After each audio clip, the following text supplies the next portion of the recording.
নমস্কার ফ্রেন্ড। পাপমোচনী একাদশীর কথাই তো অনেকেই শুনেছেন।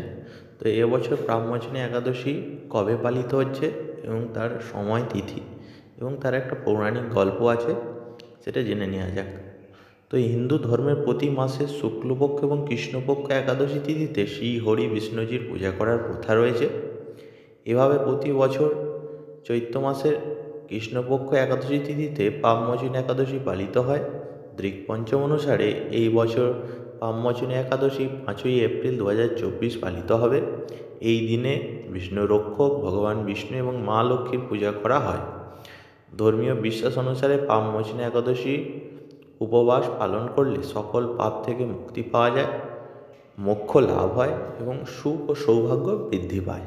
এই উপবাসের দিনে পাপমোচনী একাদশীর ব্রতকথা পাঠ করা অত্যন্ত শুভ বলে মনে করা হয়। আসুন জেনে নেওয়া যাক পাপমোচনী একাদশীর শুভ সময় ও উপবাসের গল্প।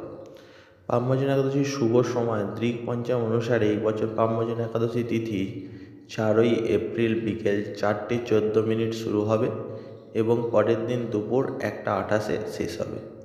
তাই উদয় তিথি অনুসারে পাপমোচনী একাদশীর উপবাস পালিত হবে 5ই এপ্রিল।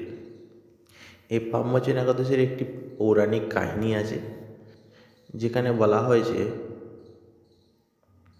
স্বয়ং ভগবান শ্রীকৃষ্ণ পাণ্ডুপুত্র অর্জুনকে পাপমোচনী একাদশী উপবাসের গুরুত্ব বলেছিলেন। এটি বিশ্বাস করা হয় যে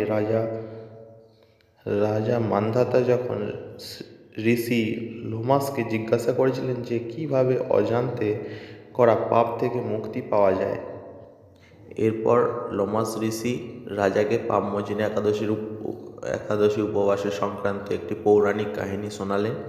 কাহিনী অনুসারে চবনের পুত্র মেধবী বনে তপস্যা করছিলেন। এই সময় মঞ্জু ঘোষ নামে এক অপ্সরা সেখান দিয়ে যাচ্ছিল। তখন সেই অপ্সরার চোখে মেধবীর উপর পড়ে এবং সে তার প্রতি মুগ্ধ হয়ে পড়ে। এরপর অপ্সরা মেধবীকে নিজের দিকে আকৃষ্ট করার অনেক চেষ্টা করেন।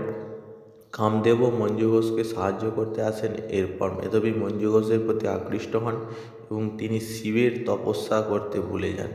কিছুক্ষণ পর মেধবী যখন তার ভুল বুঝতে পেরেছিলেন, তখন তিনি মঞ্জু ঘোষকে দোষরূপ করেন এবং তাকে ভস্ম হওয়ার অভিশাপ দেন, যার কারণে অপ্সরা খুবই দুঃখ পেয়েছিলেন। অপ্সরা তার ভুল বুঝতে পেরে তৎক্ষণাৎ ক্ষমা চাইলেন। অপ্সরা ক্ষমা প্রার্থনা শুনে মেধবী মঞ্জু ঘোষকে চৈত্র মাসের পাপমোচনী একাদশীর কথা বলেন। মঞ্জু ঘোষ মেধবীর নির্দেশ অনুসারে পাপমোচনী একাদশী উপবাস পালন করেন। পাপমোচনী একাদশীর উপবাসের পুণ্যর প্রভাবে তিনি সকল পাপ থেকে মুক্তি লাভ করেন। এই উপবাসের প্রভাবে মঞ্জু ঘোষ আবার অপ্সরা হয়ে স্বর্গে ফিরে যান। মঞ্জু ঘোষের পরে মেধবী পাপমোচনী একাদশী উপবাস করেছিলেন এবং তার পাপ দূর করে তিনি তার হারানো গৌরব ফিরে পান। এই ছিল আমাদের পাপমোচনী একাদশীর গল্প। ভিডিওটা ভালো লাগলে লাইক, কমেন্ট ও শেয়ার করে দেবেন।